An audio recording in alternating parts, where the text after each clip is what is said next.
Alright, I think this should be good now. I'll cut. Oh, there's the record. Yeah. And then that's the thing up there in the corner. Yeah, that's what I just noticed. Okay.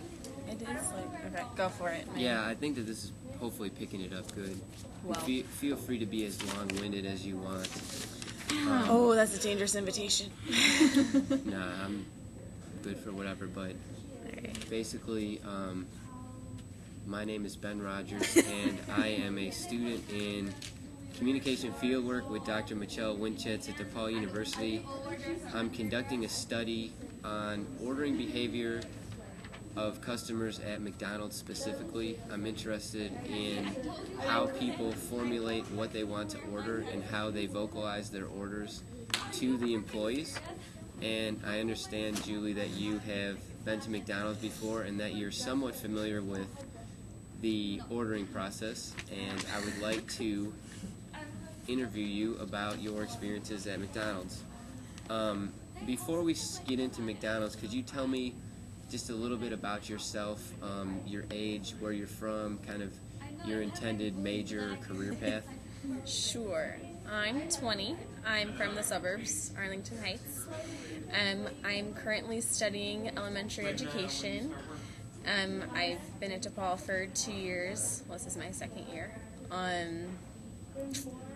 Second? Yeah, that's fine.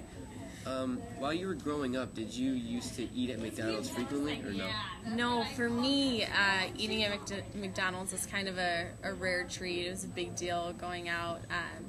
It wasn't the idea of fast food, like stopping by for, if you were in a hurry to just grab McDonald's. It was everybody got in the car, got their orders in mind. Like, we wrote it down. I'm from a family of 5 kids, so, like, just yelling it at my dad what you wanted wasn't a good idea. First of all, he got frustrated. Second of all, it was just too loud. So we'd write down what we wanted to order and, like, pass it up. And so it was a big deal going to McDonald's, which is weird. It's not the normal concept of McDonald's, but that's what it was for me. Was there any specific, you mentioned kind of it was a special occasion. What would be an example of a special occasion? Was it something you did kind of on holidays or on days off of school, or just kind of one day your dad would just decide to take you to McDonald's? Sometimes it was just random. Like, over the summer, we would just, my dad would be in a good mood, and we'd just go to McDonald's. But sometimes it was like a birthday treat. Like, if my sister, it was her birthday and she wanted to go, we'd do that. But mostly it was just, like, my mom didn't want to cook, and, they decided that we had been good enough that we could go, so, so that was the deal. So, is that still the case with you going to McDonald's, or do you go to McDonald's more often now? Well, now that I'm more responsible for my own, feeding or whatever, it's more casual, it's like, well, I don't feel like cooking for myself. It's still the same, I don't want to cook, my mom doesn't want to cook, whatever, I'll just grab McDonald's.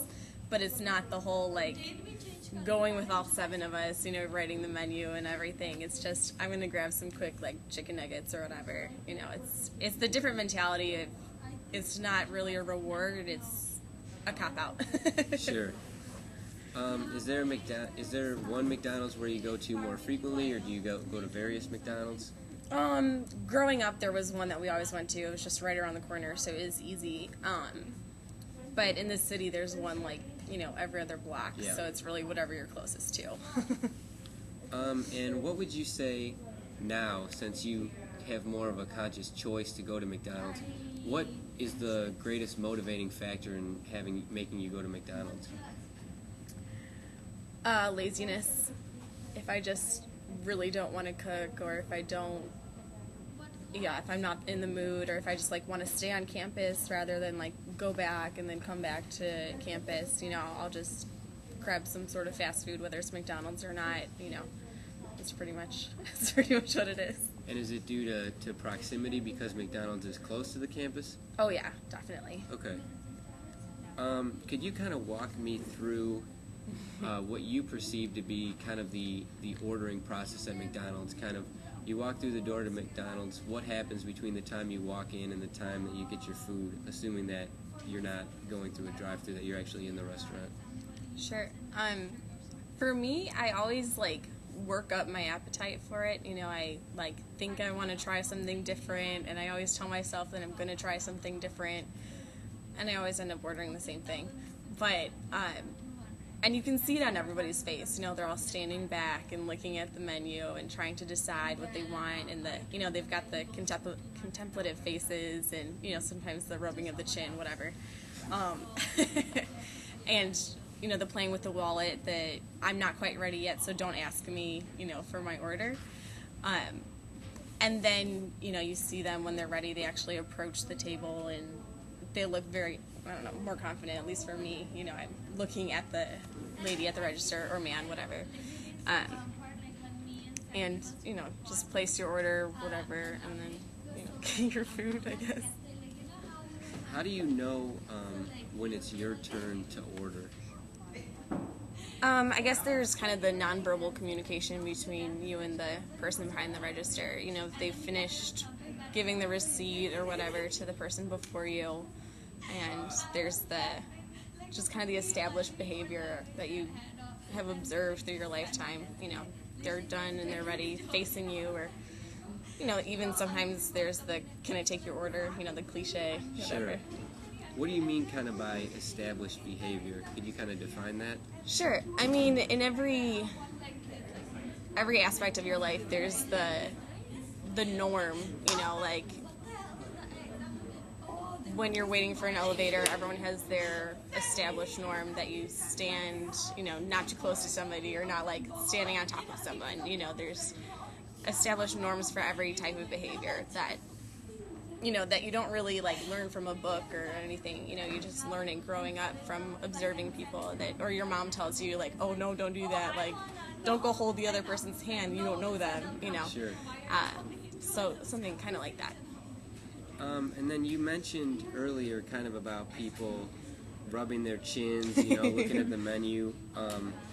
How do you personally, let's say you know what you want to order, how do you let the employee know that you're ready to order? For me, it's, again, the nonverbal communication. It's the standing there with my wallet open and the eye contact, Do you have something that you typically order at McDonald's, or what's your favorite thing to order at McDonald's, or? Well, I'm kind of cheap, but I like to eat a lot. So usually I'll order off the dollar menu because you can get a lot for a little. So yeah, I usually get 2 of the McDoubles, 2 small fries, a drink, some of the apples, and yeah, more, but that's what I'm gonna stop at. Sure. And you mentioned the McDoubles, so it sounds to me like you're relatively familiar with what I'd call McDonald's language. Right. McDonald's language being the McDouble or McChicken. Right. McDonald coined phrases, so to speak. What do you think are some of the advantages of using the McDonald's language when ordering? For example, saying I want a McChicken versus I want a chicken sandwich. Is there any advantage to using the word McChicken? I think it's easier for them, for the people you're ordering, the cashiers or whatever, their language, it's easier for them to say, okay, McChicken, that's like number 7 or whatever it is, I don't perceive any like cultural or anything easier that way. Maybe just, that's the only thing I see is it's easier for them that way. Sure. I'm going to kind of introduce a little kind of role play scenario.